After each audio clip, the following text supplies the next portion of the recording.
Сәлем достар, менің каналыма қош келіпсіздер.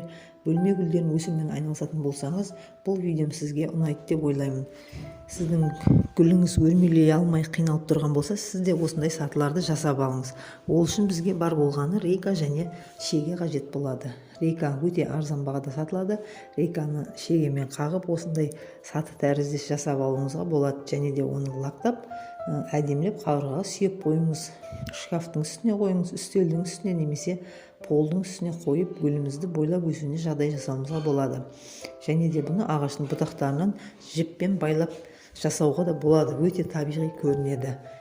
Екіншіден, осындай ілгіштерімізді гүліміз өскен жерге жапсырып қоюға болады. Осылай жапсыру арқылы гүліміз әдемі көрінеді және де бойлап өсе береді. Бұл жапсырғыштарымызды өте арзан бағада тұрады. Сіз де жасап көріңіз. Гүлдеріңіз жайқалып өсе берсін. Сәттілік!